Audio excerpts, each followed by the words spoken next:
443 staff. Next. Here's a map of Kansas showing where those 443 staff are located. We have 6 main district offices in Lawrence, Salina, Hayes, Dodge City, Wichita, and Chanute. We have 2 satellite offices in Ulysses, which cover mostly the large animal feeding operations out in southwest Kansas.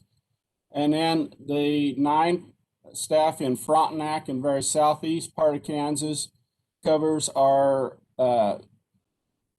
coal mine reclamation work that we do. We have 663 staff here in Topeka. Next, our staffing. We have a list there of how, or the group of employees that we have are mostly scientists. They are biologists, chemists, earth scientists, engineers, geologists, hydrologists. So we are a very well-educated group of folks. We have fiscal and administrative support within our division also. Next slide. So our funding sources, we have trust funds. Most of that trust fund is underground storage tank program. Our total budget is around $70 million a year. We only receive $4.6 million of state general funds, which is about 6.6% of our total funding. We receive $3.8 million from the state water plan. We collect about $17 million a year in fees, and we receive about $17 million a year from EPA to implement these federal programs. Next slide. This is just a chart to show how over time our fees have changed. The red line there is federal money support for the programs we implement. The green line is the fee line over time, which you can see the fees are going up. And the blue line is state general fund. And as you can see, state general fund for the programs has decreased, as well as the federal dollars. So naturally, if state general funds reduce, federal funds reduce, the only way that we can continue is to increase fees. So, and that's just a depiction of how that has to work. Next slide. So I'm going to spend a little bit of time on this slide because there is a relationship between Kdhe and the Environmental Protection Agency. These are the federal laws that we implement. They are huge federal laws: the Clean Water Act, the Safe Drinking Water Act, the Comprehensive Environmental Response Compensation and Liability Act, also known as CERCLA, and most of us know it as Superfund. We have the Resource Conservation Recovery Act, which is also called RCRA, which is your hazardous waste and solid waste rules. And then the Surface Mining Control and Reclamation Act, which is the Coal Mining Act. And then the Clean Air Act, which is another large act. Don't have a lot of information in this discussion about the Clean Air Act because it's not a water-related program, but I will talk a little bit about that later on. Next. So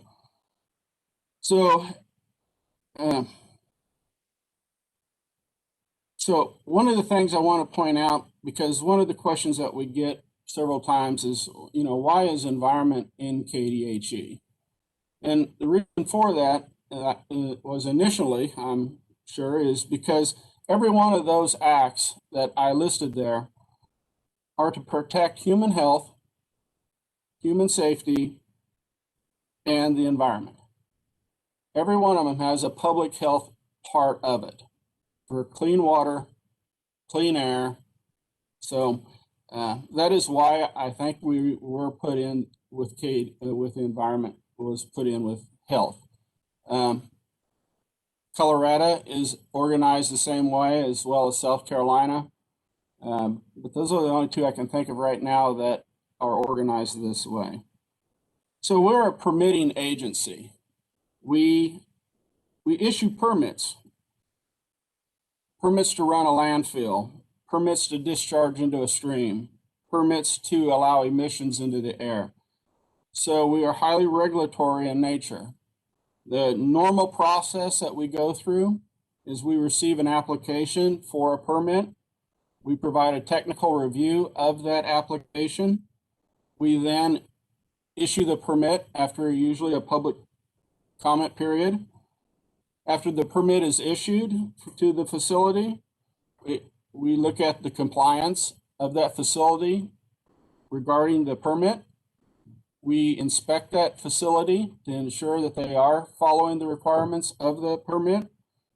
If there is a concern that arises during the inspection, we will usually offer that facility technical assistance and support to bring them back into compliance, because that's our goal. Our goal is to have the facility in compliance. But unfortunately, from time to time, we do have to go to an enforcement action to drive the compliance with the permit. So that's kind of the process that every one of those programs goes through. Out of those programs that were listed, there's only one of those that is not a permitting program, is the Superfund program. But that program provides the process that almost all contaminated sites go through to reach cleanup. So on the slide that we're on now,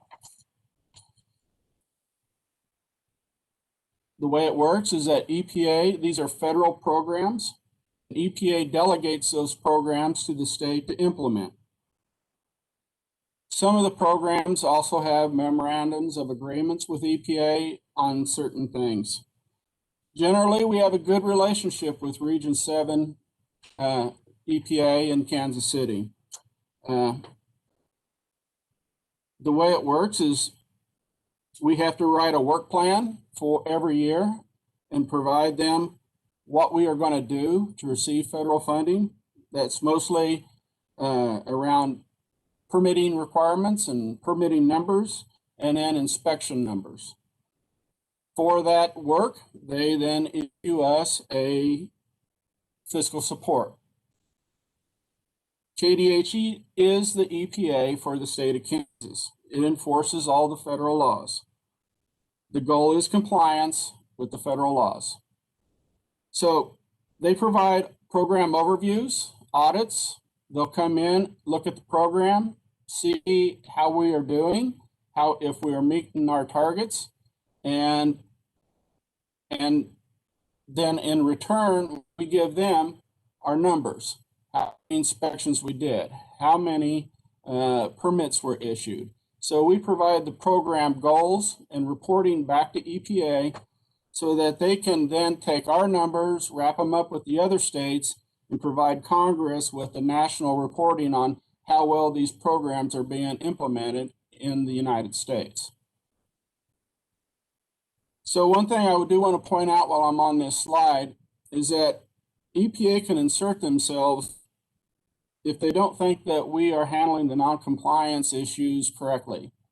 They can insert themselves in a site or a facility if they don't feel like we are implementing correctly, or if they feel like there's a complete failure of the program, they can also take the program back to EPA. So they are the federal agency. They have those abilities, and so like I said, we've had a good relationship with EPA, and most of the states in Region 7 do very well with the Region 7 folks, but there is that oversight from the federal government that I just want to make sure everyone understands. So next slide. So this is kind of a cheat sheet for you to use someday. You have more time to read all the small print. But the Division of Environment is broken up into 6 bureaus. You're going to hear from the Bureau of Water, Tom Stiles, which is the second column. You're also going to hear from Bob Juergens, which is from the Bureau of Environmental Remediation about cleanup. And he will also cover the Bureau of Waste Management also, because the cleanup in a Superfund site and a cleanup in a hazardous waste site, although the terms are different, are pretty much exactly the same. And then Eric is going to talk about the Clean Water Act point source, and he is in the Bureau of Environmental Remediation. So I am going to spend just a little bit of time talking about the three bureaus that you will not hear about because they don't have as much to do with water. So next slide. So the first one I want to talk about is Bureau of Air. Again, they implement the Clean Air program in the state. They permit emissions to the air. That is their job, is to make sure that the emissions going to the air are at a level that it does not cause the state to be out of attainment or meet air quality standards. Second program in there is the asbestos program, where the asbestos program is a licensing program for asbestos contractors. And their job is to make sure that asbestos removal and disposal is correctly done. And then the last one is the lead program for homes, and that is for lead-based paint in homes, and they provide training to contractors that do that type of work. Next slide. Bureau of Waste Management. There's a water component to Bureau of Waste Management because every landfill and every hazardous waste site has groundwater monitoring usually around them. But like I said, that will be handled by Bob Juergens with the Bureau of Environmental Remediation because those actions look very much the same. But the Bureau of Waste Management, what their duties are to permit landfills, all the landfills, municipal, construction, C&D landfills, industrial landfills. They do all of that type of work. They also permit and clean up the hazardous waste sites. And that is the storage, the transportation, the disposal of hazardous waste. They provide composting information and grants for counties to start composting in their counties. They promote the recycling programs in the state. They support the household hazardous waste programs the counties have. They also run the waste tire program. This is just a few things that they do. They're also involved in city dump repair, illegal dumps when there's been an illegal disposal on a property. And they issue grants out to counties mostly for solid waste and tire improvements. Next slide. Kansas Health Environmental Laboratory. They perform all the environmental testing for the drinking water systems in the state. I think it's 99% of the drinking water systems in the state send their testing to our lab to be run there.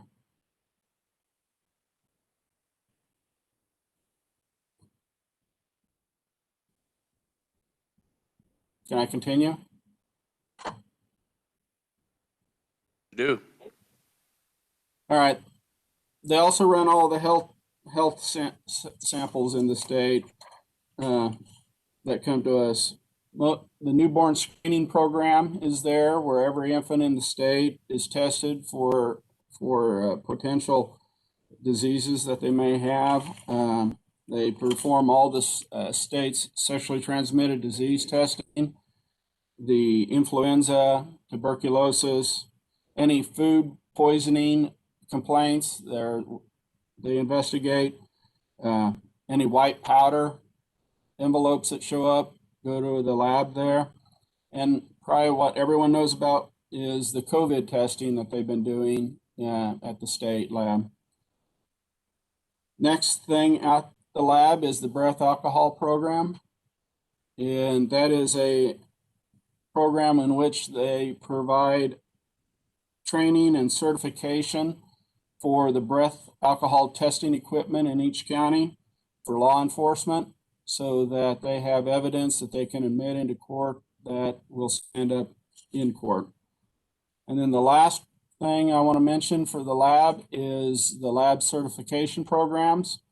We have people that go out and certify the labs in which this work is done outside of the state lab in private labs. That certification is to verify that that lab is producing results that can be used, that they're following their protocols, their testing methods, so that when you get a result, whether it's a health lab or an environmental result, that you know that that information is good. So last slide is my last slide. I've covered what Kdhe does, what the Division of Environment does, and now we're going to get into the more of the specifics of each program. And so that covers my overview. So thank you. And I think I turn it over to Tom Stiles now. Thank you, Mr. Henning, and we'll just jump right in. Mr. Stiles, anytime you're ready. Chairman Highland and members of the committee, thank you. I am Tom Stiles. I'm Director, Bureau of Water here at Kdhe. Let's jump right into it. All right, next slide, please. For the next 45, 50 minutes, let me have a guided tour for the committee to run through how the Clean Water Act is administered here in Kansas. The act came about in the Nixon administration, 1972, a very comprehensive act that had overwhelming support within Congress to deal with the issues of the day, framed as you've all heard before. The Lake Erie was dead, Cuyahoga River was on fire, etc. That rallied Congress to take action in the form of creating the act. This is a unique situation in that the act is essentially delegated authority down to the states to administer federal law. 47 out of the 50 states have taken on that responsibility to assume primacy of the act with the companion state statutes and regulations in place to adequately administer the federal law to EPA's liking. Next slide, please. Key parts of the Clean Water Act are embedded within their national goals and policies at the very beginning. Among the things that the Act promotes is, first off, it was looking to eliminate the discharge of pollutants into the waters of the U.S. And they assigned certain dates to that have come and gone. But the goals remain the linchpin of what we try to do in administering the Act. The key was to try to restore and maintain the integrity, both chemically, physically, and biologically of the nation's waters, and to achieve fishable and swimmable uses in and on the waters by the mid-'80s. And that also to eliminate the discharge of toxic amounts. There are a number of other goals that are there. But I think just as important was the follow-up policy of Congress embedded in Section 101B, which essentially assigned the primary responsibility of the act, of administering the act, to the states to basically prevent, reduce, and eliminate pollution, and to retain their authority on items that fell outside the federal jurisdiction, things like non-point source pollution and land use decisions, all embedded in either state or local authorities, but the federal government was not to trample over. The federal role was one of oversight to ensure that the actions taken by the state would, in fact, meet the expectations of what and were consistent with the goals of the Act. Next slide, please. So let's start with defining water quality, and it's embedded within what are called water quality standards. Water quality standards essentially have three components to them. The first is designated uses. You really can't define water quality without assigning what the use is intended for that water. We have 8 designated uses here in the state. The first 3, aquatic life, recreation, and domestic water supply, are essentially the federal goals of fishable, swimmable, and drinkable uses. As important here in Kansas is food procurement, the obtaining of fish and other aquatic species for consumption by the citizens of the state, and groundwater recharge. Industrial, irrigation, stock water supply are also mentioned as well, but they really don't drive much of our actions. They are just somewhat add-ons there, but reflect the important diversity of the uses of the waters that we have here in the state. Criteria then interpret the conditions that are seen in our waters and then judge it as to whether or not they appropriately support those uses. And then criteria come in two forms: narratives, which are essentially statements that water should be free from toxic amounts of toxic substances. Nutrients, sediment are all narrative in nature. The companion to that are numeric criteria, actual numeric values that are assigned to set benchmarks of saying this constitutes the limit of what we want to see in terms of certain pollutants. Atrazine, 3 parts per billion or micrograms per liter, chloride, 250, bacteria, and so forth. The third component is an anti-degradation policy that is required to look at where we have good water quality, much better than what the water quality standard or criteria define. And if there's a new or expanding point source of pollution entertained to discharge into that water, to evaluate whether or not that's good policy to allow that potential degradation of what to up to that point had been very good water quality. Next slide, please.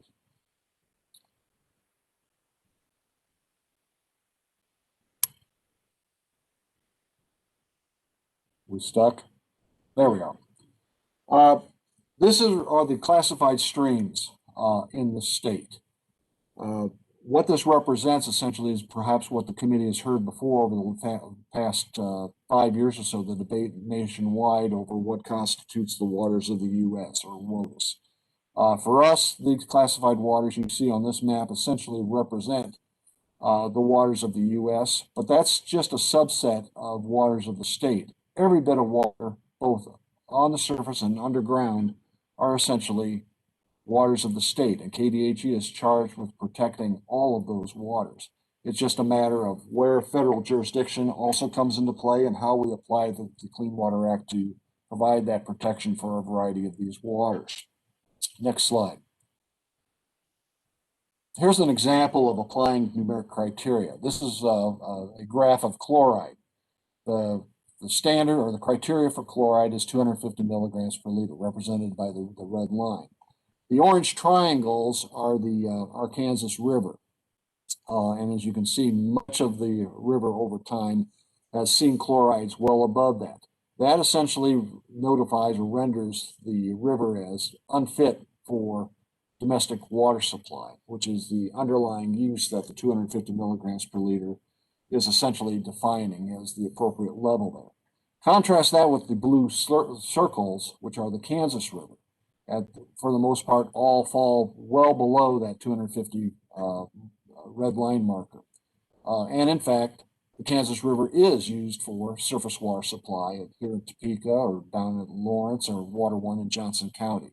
So this distinguishes the two rivers and a variety of other rivers as to their usability and utility in supporting certain uses, in this case, domestic water supply. Next slide, please. As I said, there are two forms of criteria. Here's the other one, narratives. This basically touches on three subject matters. The first is not to see substances being introduced into our waters that produce any type of public health nuisance or hazard. Also sediment, or what we call suspended solids, as well as the last part regarding nutrients. The two things to note here is that we recognize that many of these pollutants are actually natural in nature, and it's the addition of these pollutants from artificial sources at excessive amounts that we are working to prevent and to do at a level that does not allow those pollutants to interfere with the intended uses made of our waters. Next slide.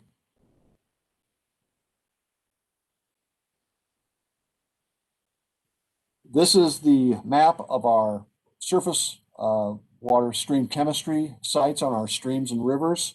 We have about 325 stations across the state. Of course, they're slanted a little more heavily on the eastern end where there's greater surface water and robust hydrology. Half of them are permanent stations, which we visit every year, 4 times during that year. The other half are rotational stations, typically smaller streams that we visit on a schedule of once every 4 years. And during that year, again, we visit the station 4 times during that given year, then rotate out of there and come back about 4 years later to gather additional information. Next slide. The other big component of surface water here in the state are our reservoirs and our wetlands. We have about 300 lakes and wetlands that we monitor. Typically, we visit a given reservoir once every 3 years to assess the conditions there, supporting the variety of uses that are being made of that reservoir, which typically is aquatic life, recreation, and drinking water. Next slide, please. We have a whole suite of monitoring programs, depending on the intended use and how it ties back to other programs within Kdhe administering the Clean Water Act. But generally, what we are before physical attributes, stream chemistry or lake chemistry, biology as a good metric of determining the overall health of our waters and streams, fish tissue, which ties back to the food procurement usage, and more and more harmful algal bloom monitoring as well. Compliance monitoring is basically a regulatory check that our dischargers are adhering to their limits, and they tend to self-report. Compliance monitoring is used to verify that they are on the up and up relative to that. The one item that has been left up and has over the past year that has emerged as a task for us has been surveillance of COVID genetic material in wastewater as a means to ascertain the spread of the virus within communities. And we've had a variety of efforts go into that to look at in concert with the University of Kansas to determine the extent of viral spread as registered by the wastewater in a variety of communities throughout the state. Next slide, please. This is the last year's distribution of how we sampled, and as you can see, the early days of the COVID pandemic essentially kept us at home and reduced our monitoring capability to almost a standstill. That we reemerged from that in July, the start of the fiscal year, to begin to resurrect our monitoring on our streams and on our lakes as well. All the while, we also recognize there are some seasonal types of events that go on, particularly, again, the harmful algal bloom monitoring that goes on that continued at the beginning of the pandemic and extended all the way through the end of November. Next slide.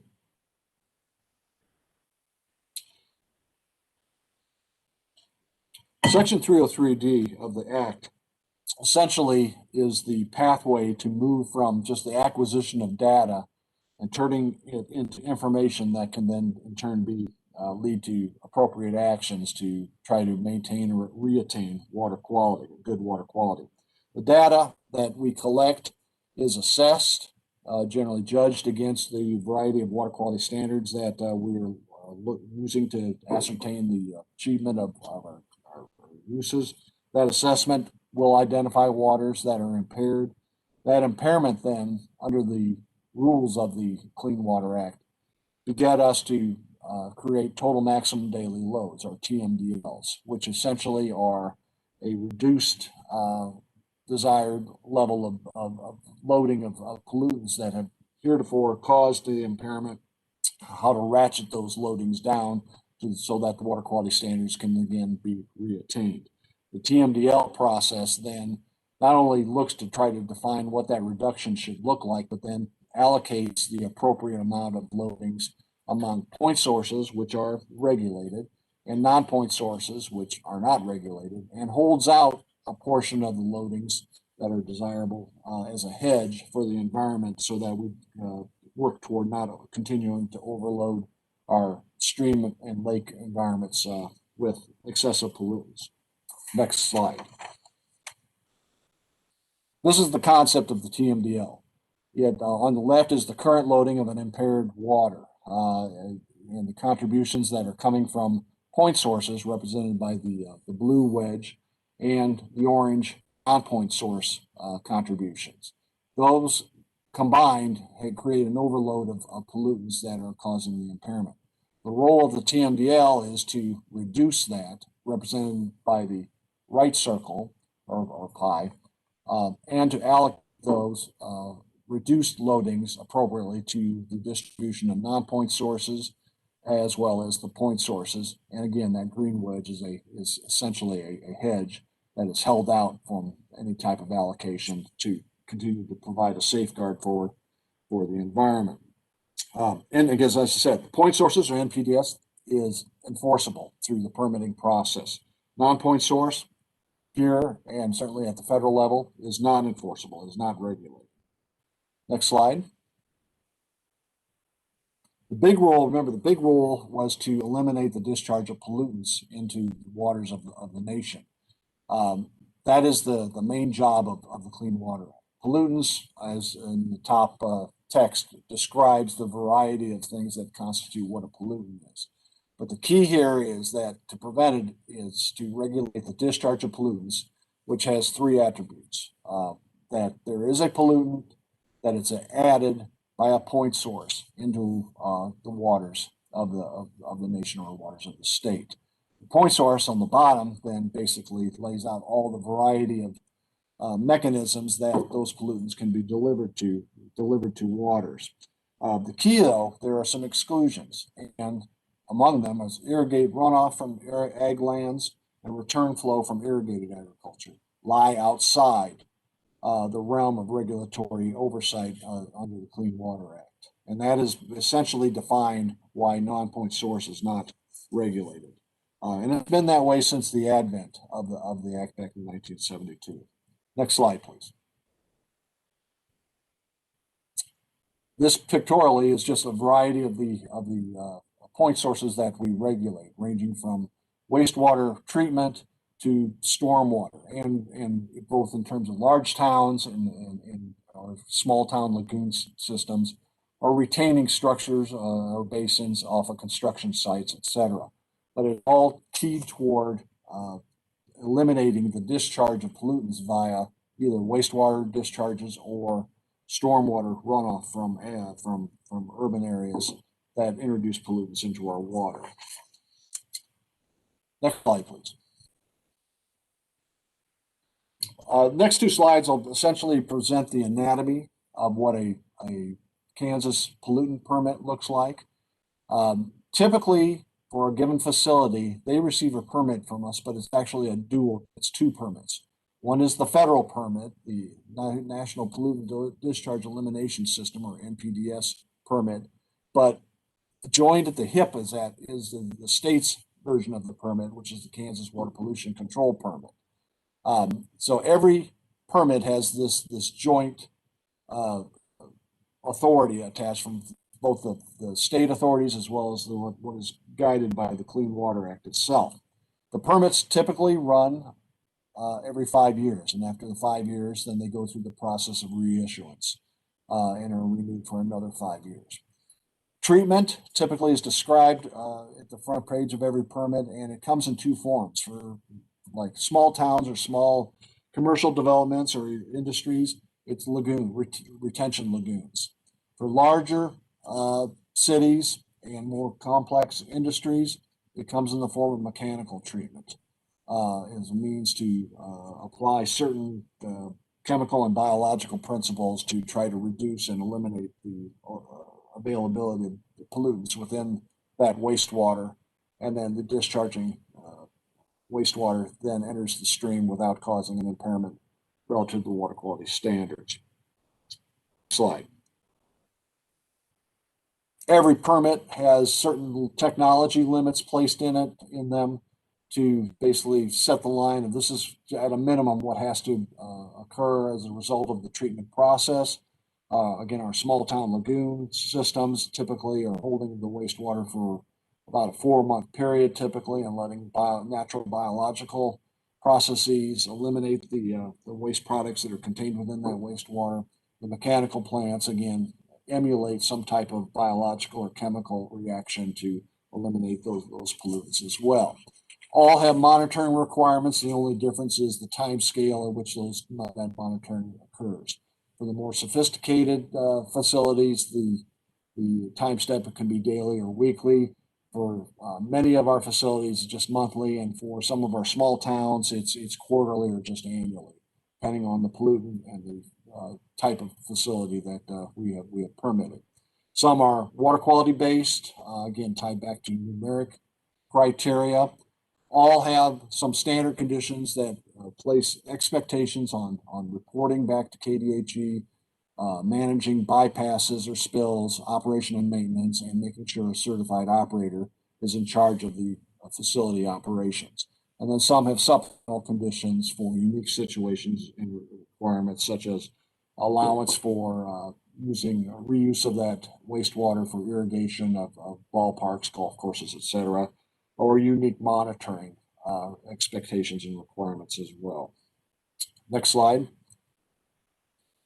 Now, the NPDES, the permits are what actually implement the total maximum daily loads, the TMDLs. So this is an example. This is the first phosphorus TMDL we did in the state on Big Creek in Ellis County, below Hayes.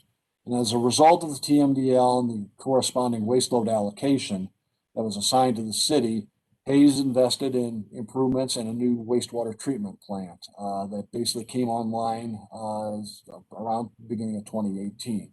And as you see downstream, the monitoring we saw downstream began to register improved conditions of lower phosphorus noted in Big Creek as a result of the improved treatment that was brought forth by Hayes's upgrade, which was driven by adherence or compliance with the TMDL and the associated permit that implemented that TMDL. Next slide. We have a variety of permits that we provide to facilities, many individual permits that touch on municipal and industrial dischargers. Some large animal feeding operations, or CAFO operations, fall under the federal NPDES program. Pre-treatment of certain industries that discharge into a city's sanitary sewer system are regulated so as their discharge does not cause an upset in the treatment process for the city's wastewater treatment plant. And then stormwater in our medium to large scale municipalities, generally those with populations over 10,000, have what's called a MS4 stormwater permit that is put in place. We also have 5 categories of general permit, which essentially matches up birds of a feather in terms of facilities and the type of discharge that was expected. Industrial stormwater, construction stormwater, both predicated on doing good housekeeping and best management practices to hold pollutants on site and not let them leave site and arrive in the waters of the state. Pesticides and the application of pesticides on or above or near our waters. Ready mix plants for aggregate concrete production, and hydrostatic testing of pipelines and testing, and what to do with the water used to hydraulically test the integrity of those pipelines to make sure that after the test that the discharges do not impose an environmental impact. As I said, every permit has both federal and state, but not every permit is federal. Everyone is a state one. There are some that fall below the federal radar. Non-discharging lagoons from our municipalities, cities, and industries. If they're not discharging, they are not caught in under the federal program. But the state does permit those and put in appropriate conditions for the maintenance and integrity of those non-discharging lagoons. And small animal feeding operations that are under 1,000 animal units, but over 300, from 300 to 999, also receive a state permit from Kdhe. Next.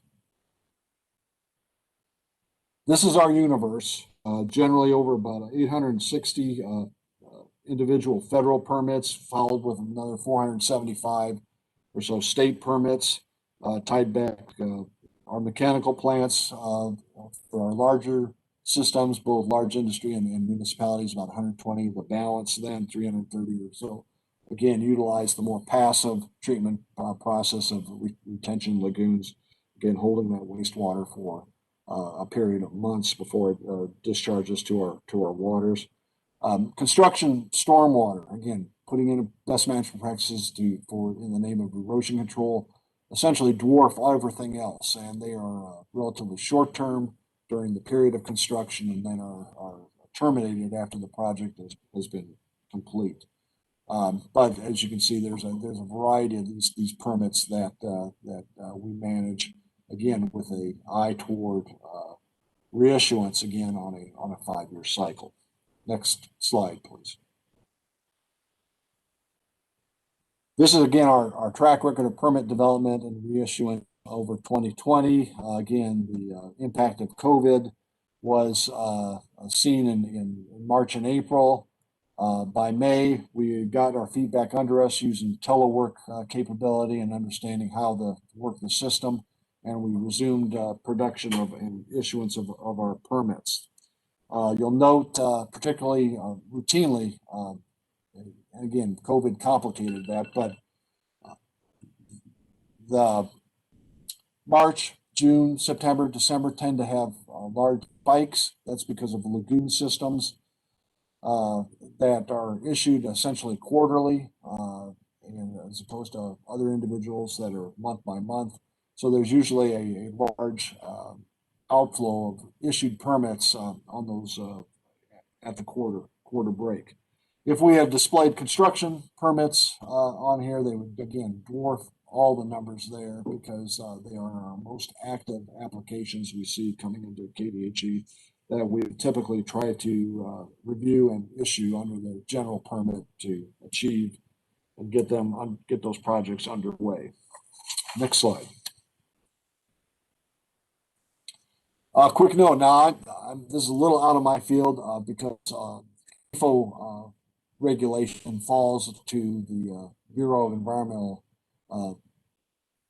Field Services, and Mr. Glade tomorrow can be available to answer specific questions relative to regulation of animal agriculture. But in broad strokes, again, the large facilities require a federal permit. We have about 400 of those, predominantly out west.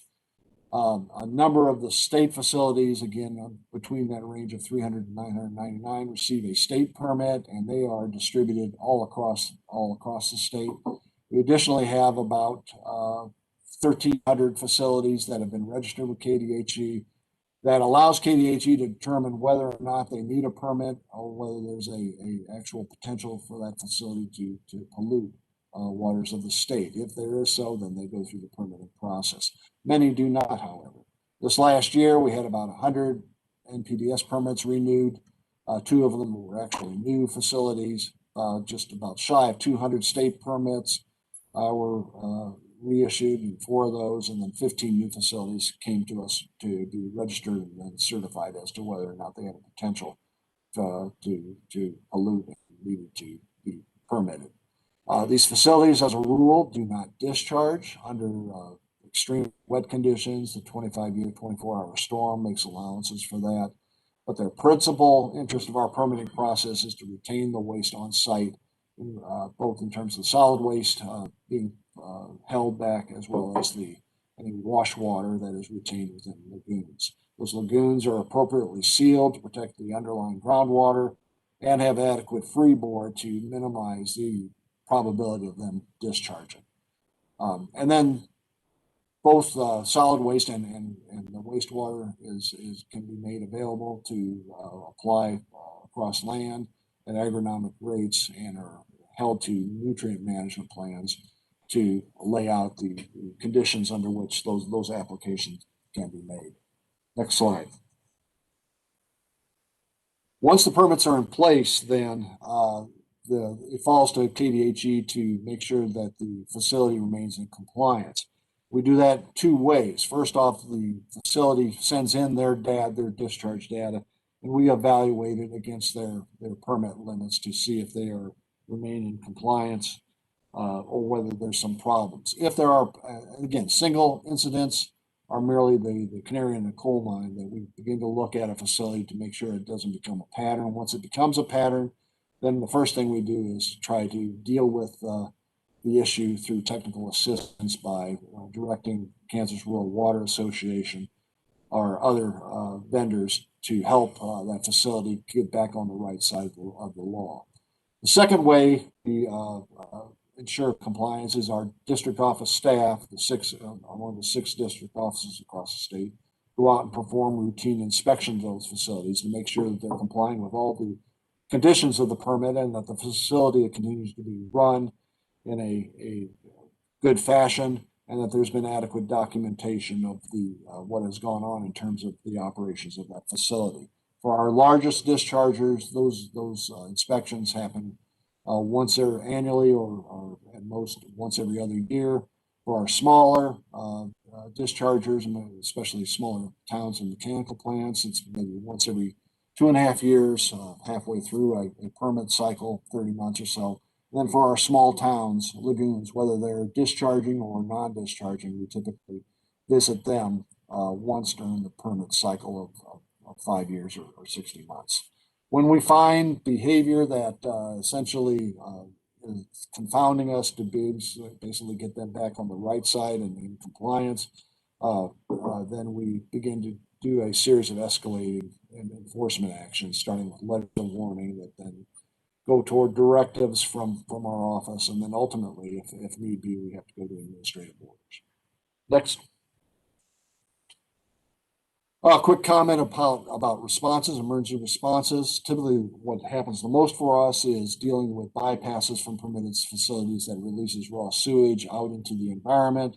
Those bypasses are allowed for. We expect them to happen, but the mandate is that the facility has to report the bypass within 24 hours back to us. If it warranted, we will issue stream advisories warning the public to stay out of given waters that might be subject to the bypass sewage, and then consequently do follow-up monitoring on the part of the facility to check for when the safe conditions have resumed. And once we see the evidence of that, we will rescind the advisory. On spills, our monitoring group tends to act in support of our Bureau of Environmental Remediation, who has lead on spill management and response. And so we will do monitoring and analysis of the waters to ascertain the presence of the pollutants that might have been present in the course of spills.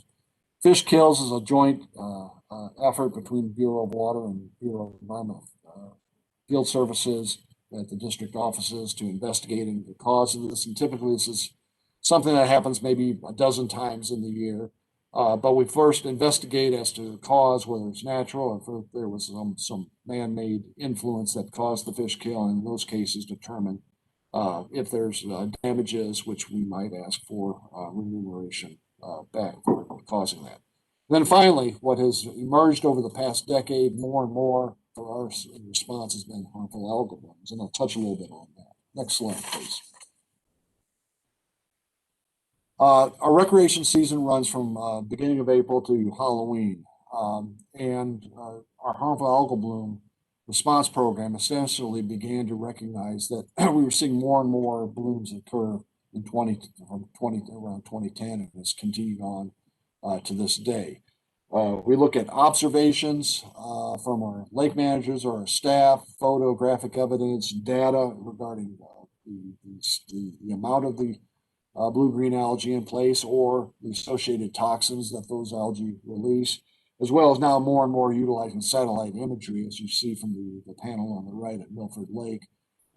Typically, the large blooms that we see at the upper portion of it and in relatively good conditions down as we head down toward the dam. And our role predominantly through the response program is to inform the public of these conditions through a series of watches or warnings depending on the severity of the bloom. Next slide, please. In 2020, we had 38 lakes afflicted, starting around Lake Shawnee on April 20th of last year. That was the earliest we ever have seen a bloom appear. And more, we're starting to see different species begin to dominate and cause these blooms. So not only in terms of their species, but also the toxins associated with it.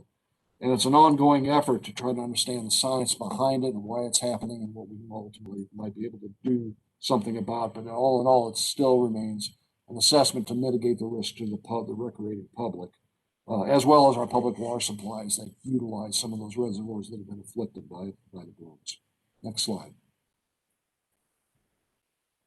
The legislature over the past few years has appropriated money for Kdhe to investigate treatment of these HABs, recognizing the long-term solution continues to be putting in practices up in the respective watersheds that will reduce the amount of nutrient loading coming down and held in those reservoirs.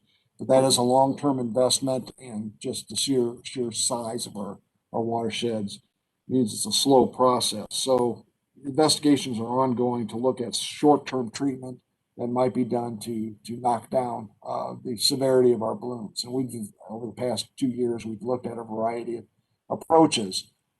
Peroxide application, as we did last summer in upper portions of Milford Lake, placement of barley straw bales that have some type of biological impact that retards the development of blooms, investigating nanobubbler technology, actual treatment and creation of these very, very small bubbles that tend to oxidize blue-green algae. All this is under investigation as to whether or not they're effective. We have generally had 3 rules of thumb regarding treatment. One is to, whatever it is, it has to be cost effective. We can't go bankrupt trying to treat our reservoirs in the face of these blooms. We don't want to buy snake oil, and there are a lot of vendors out there promising the moon in terms of being able to deal with the blooms, and appropriately we try to evaluate and weed those out. And then finally, we don't want to create unintended consequences in killing the bloom, but also potentially killing some of the beneficial biology that's present in the reservoir that acts as the reason that people go to our reservoirs to do fishing, etc.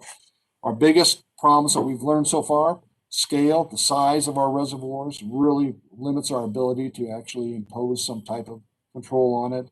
And going hand in hand, the larger the system, the more treatment that's in place, the higher the cost. And here in Kansas, just the mere presence of wind, moving the blooms back and forth across shorelines, makes it a hard target for us to reach out and ultimately treat. But it is an ongoing investigation. We continue to look for it and revising potentially our long-term strategy of how to try to mitigate some of those impacts. Our budget is multi-sourced. We rely on federal grants provided by Congress, appropriated by Congress, and then distributed by EPA. We have permit fee funds that are utilized for a variety of our programs. We utilize a small portion of the state water plan fund principally for TMDL and monitoring activities.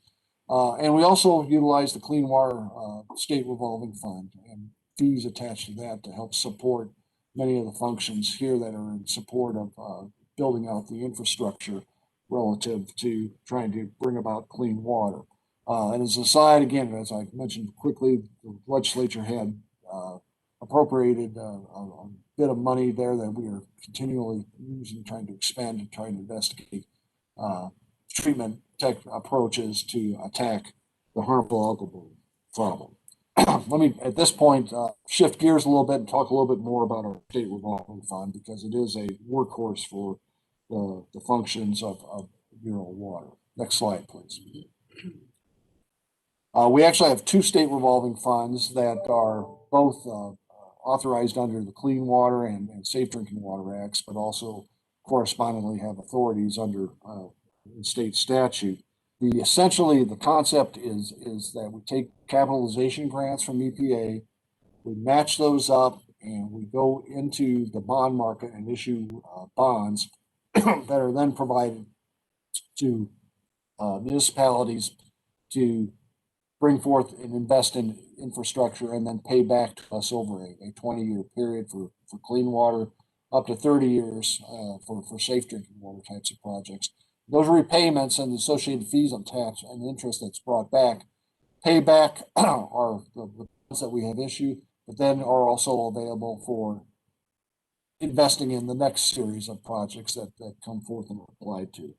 Over the past 30 plus years, we've loaned out about $2.3 billion to municipalities for both clean water and drinking water types of projects. Next.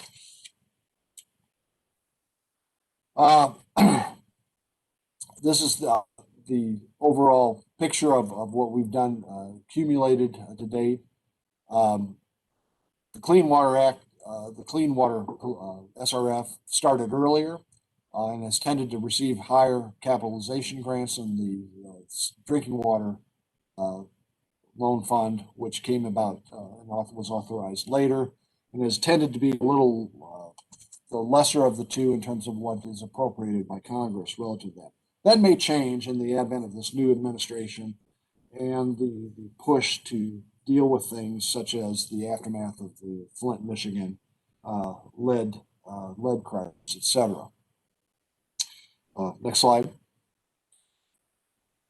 What constitutes our SRF, again, is a blend of sources. The capitalization grant, we utilize a variety of sources to from loans and fees to provide a necessary state match, which is about 20% required of the capitalization grants coming from the federal government, and then additional revenue bonds that come in, and then of course revolving of the funds from repayments from our municipalities to pay us back for the loans that we have made for them in the name of investing in infrastructure. Next slide.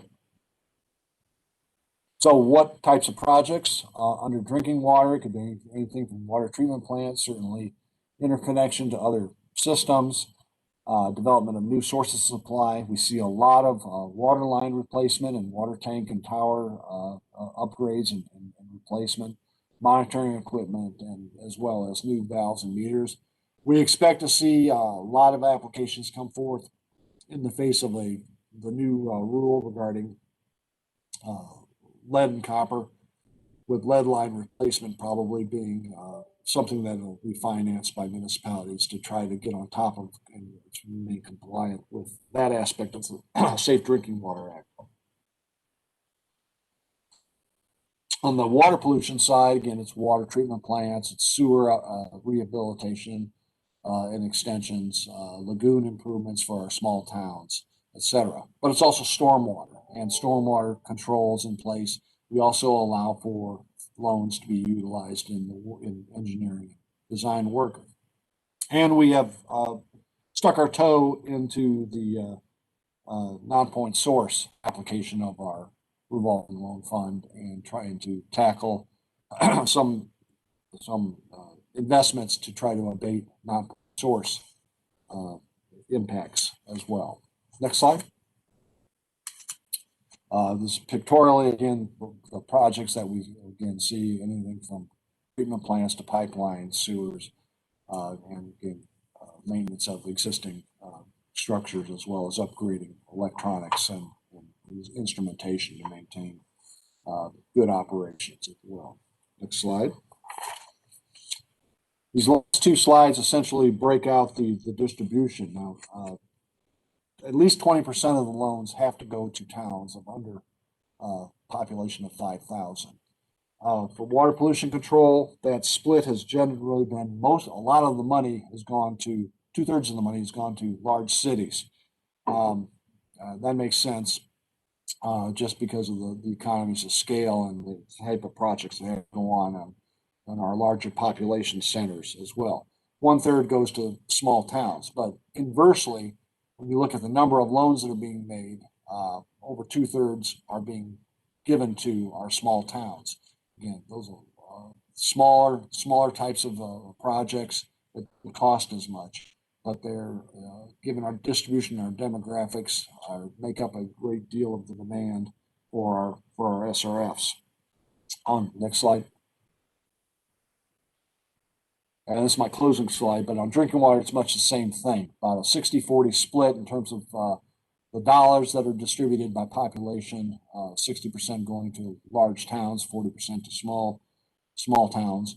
But the number of loans that are being made, again, is a 30% only going to cities. So there are fewer, more expensive loans going to our large cities, and a large number of smaller, less costly loans being given out to our small towns below population 5,000.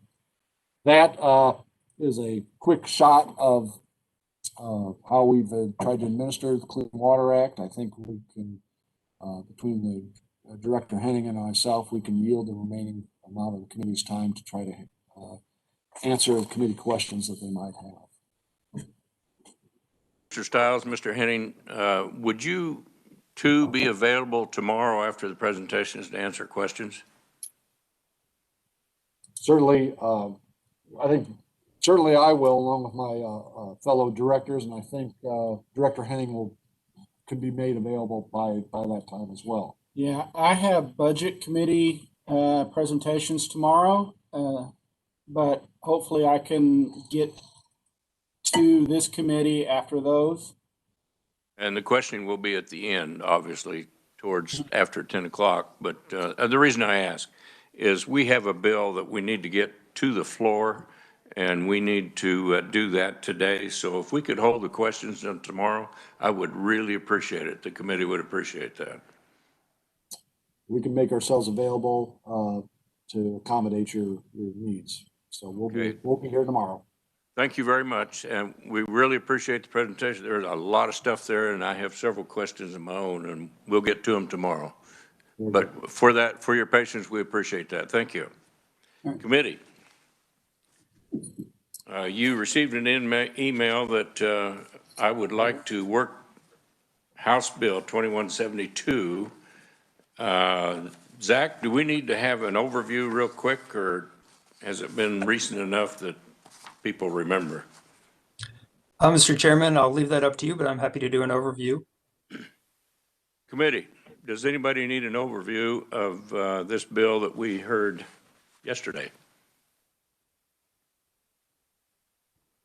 I see no hands out in the video world and none inside, so we shall continue on. What is the will of the committee concerning House Bill number 2172? Representative Orr. Mr. Chair, I think this is a great bill. I think the fact that it's voluntary is really important. I think the fact that it's applied equally to municipalities, to industrial use, to commercial use, and to irrigators is really positive. And so I would like to move that the committee recommend House Bill 2172 favorably for passage. Do I have a second? Representative Murphy is the one that seconded first. Is there any discussion?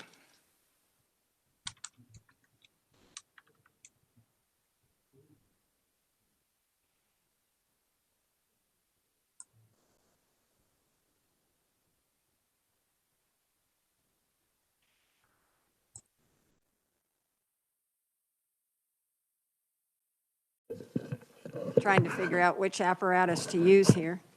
I have an amendment. Mr. Chairman, if I may. The amendment was sent out to everyone. Did everyone receive the amendment? Do I have a second on the amendment?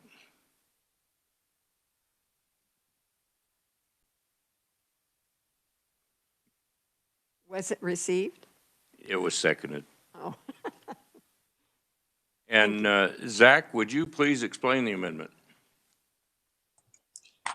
Yes, Mr. Chairman, and excuse me, I couldn't catch who the second was on the amendment. Representative Smith. Thank you very much, Mr. Chairman. I'm going to share my screen to show you the amendment.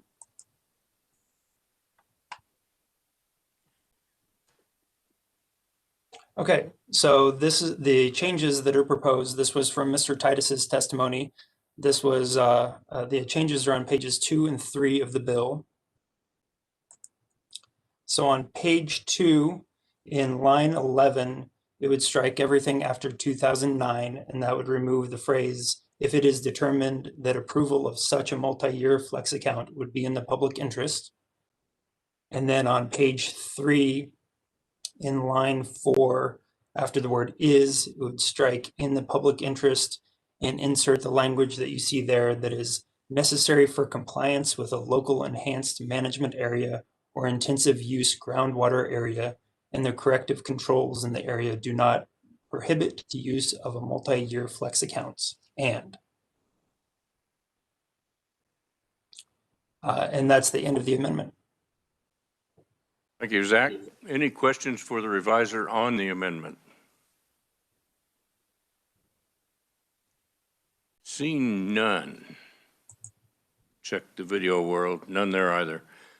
With that, Mr. Chairman, if I might. Representative Bishop.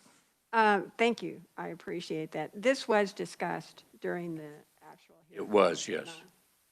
Okay. And so this is the result from that discussion. Yes.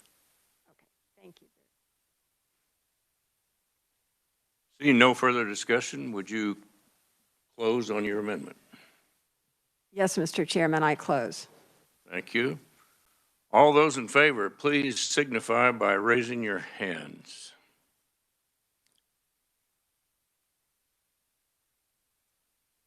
Thank you, Representative Thomas.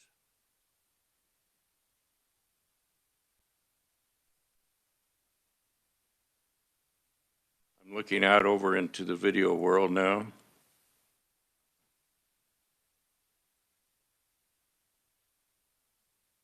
Thank you. All those opposed, has same sign. Raise your hand, please.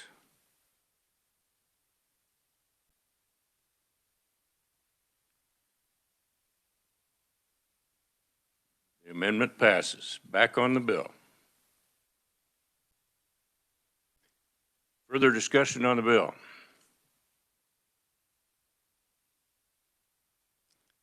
I see no hands up in the video world. And in the room, I see no hands. I see no further discussion. Representative Orr, would you close, please? I will change my motion to include recommend passage as amended. Thank you. You've heard the motion. All those in favor signify by raising your hand. Looking out into the video world. I see hands. All those opposed, same sign.